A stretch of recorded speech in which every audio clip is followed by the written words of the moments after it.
Guys, welcome back. This is Anil Sharma, motivational speaker, corporate trainer, and life coach. Three things we Indians need to learn.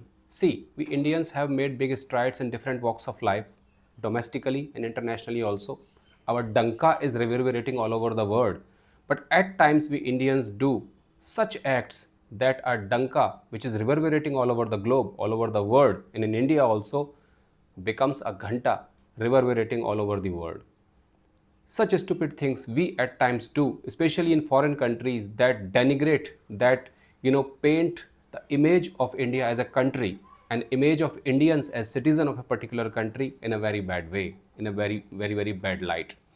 You might have seen videos doing rounds, some couple in US dancing on the National War Memorial, some people dancing on the roads of Pattaya, Bangkok, in Thailand, in semi-nude position, doing all sorts of stupid things. So what are the three most important things that we Indians need to learn and need to display through our behavior, through our etiquettes, through our conduct? What are the three most important things we need to do? So the very first thing we Indians need to learn is decent civic sense. Yes, you heard it right. And when I say decent civic sense, it ranges from littering in the trains, littering in the buses, pissing on the roads. Can you believe it? Pissing on the roads. I have seen well-educated, well-dressed, nicely dressed people who are driving expensive cars, letting their kids piss on the roads. Is this a decent civic sense? No. So ranging from littering in the buses, littering at public places, littering in public transport, pissing on the road, spitting on the road, spitting on the walls of offices, and in different, even at religious places, I have seen people boozing. Also picking up random arguments on the road while driving that results in ugly fights and road cases of road rages. It might be pleasurable for you. It might give you a certain sense of pleasure and enjoyment and excitement, indulging in these sorts of activities, these sorts of actions. But always remember, your excitement, your pleasure must not be at the cost of others. Your excitement, your pleasure, your so-called maza must not give pain to others. And because of this nonsensical civic sense, I have seen number of cases where people have been deported from foreign countries, people have been taken into custody, big ugly fights had got picked up, all sorts of nonsensical things did happen because of this nonsensical civic sense on part of people. So the very first thing we need to learn, guys, is that we must have a decent civic sense. Always remember what kind of behavior, what kind of external conduct you are displaying, that cuts a perception about your community, about your village, about your city, about your district, and most importantly, when you travel abroad, about your country.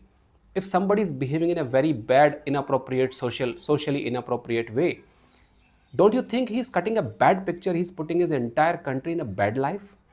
We must think about it, but we sacrifice all these things for our petty pleasure, for our petty excitement. So the very first thing we need to learn is to have a decent civic sense. Be a nice citizen. Be a nice ambassador of your country. So wherever you go, you cut a good picture of your country, your community, and the place from where you come from. This is the very first thing we need to learn. Second thing is humility. I don't know what is the reason, whether we have been enslaved by Britishers for 200 years, or I don't know, please forgive me, I don't know what is the reason, but we Indians do not have humility. We have a fake sort of pride. We always boast about ourselves, achievements of our society, achievement of our people, and most importantly, achievement about ourselves, though we have no achievement to our credit. So this false sense of pride results in lack of humility. The more intelligent you are, the more powerful you are, the more prosperous you are, the more scientifically, technologically advanced you are, you must be humble, you must display a sense of humility. But I have come across scores of people who are holding big positions in government, who are holding big positions in corporates, who are working in police, who are working in different administrative capacities. These people do not have little bit of sense of humility. Humility is very important. Be humble. If you have power, good, fair enough, very nice, display that power through a humble approach. But I don't know what happens with us, guys. The moment we get power, we are on the cloud 9. We think that now we rule the world and we can dictate terms as we like it. So the most important thing is we must have a sense of humility, because humility brings sophistication. With humility, if you have power, if you have authority, if you have rights, display that thing, display that power, display that authority with a sense of humility. It will create a good perception, it will create a good image of yourself, right? So second thing we need to learn is humility. Be humble, be down to earth, be simple. But we boast ourselves, we create a kind of false perception that we are a great person who has ever walked on the face of this earth. All that sort of nonsensical thing. So be humble, display humility through your behavior, through your conduct.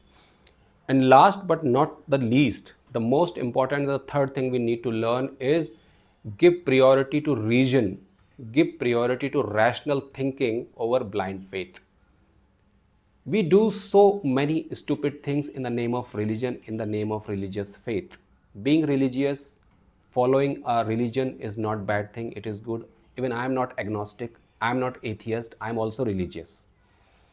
But you are doing, I have seen people doing stupid things, people doing totally nonsensical things in the name of religion, in the name of faith, that is not backed by rational reasonable thinking, that is backed by totally blind stupid faith. So when your faith becomes blind, when your faith has no rational thinking behind it, it is not backed by rational thinking, you indulge in all sorts of stupid things. Look at the scenario all around you. So many scams are happening in the name of religious activities. So many rapes are happening in the name of religious activities. So many anti-social elements have infiltrated into the religious system of our country and doing hell lot of nonsensical, hell lot of, even criminal sort of things.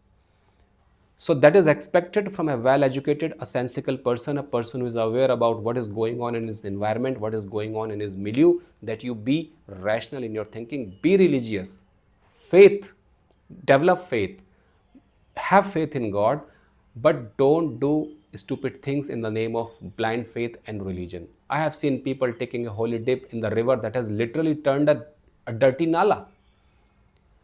Hundreds of sewers are getting poured every day into that holy river, so-called holy river, and we are taking a holy dip into that. It serves no purpose. Look at the religious places, so much crowd has gathered there. Are these the people? Are they the people who are loving God? No, they are not God loving, they are not God fearing people, they are the people who want some material gains for themselves. Out of 10 lakh people who visited a particular temple or a particular religious place, say for example, how many out of these 1 million or 10 lakh people are going for self salvation, are going for enlightenment, are going for spiritual growth, are going for a spiritual awakening? Most of these people are going for materialistic gain, desire, lust for materialistic gain. Okay, that's not bad, that's good, but don't indulge in any sort of stupid laughable things that put you in bad light. I have seen so many people, in the past also, so many stupid things have taken place in the name of blind faith. So be religious, believe in God, go to religious places, but never leave the backing of rational reasonable thinking. In the name of blind faith, in the name of religion, throughout centuries we have done so many stupid things, whether it is child marriage, whether it is sati pratha, whether it is all sorts of exploitation on part of particular community or caste, whatever. So be rational in your thinking, be rational in your approach. These three things are very important. I think this is my observation, that if we develop decent civic sense, because we are intelligent people, we are hardworking people, okay, we have a vision, our country, our leadership has a vision, but if we, every Indian must treat himself or herself as an ambassador wherever he or she goes. So we should always make effort that we paint a good picture, a brightly colored picture of our country, that everybody looks at in a surprise, everybody looks at and praises it and appreciate it. That's what my message is today through this video. I hope you would have liked the video. If you did like the video, press the bell icon, like, subscribe, and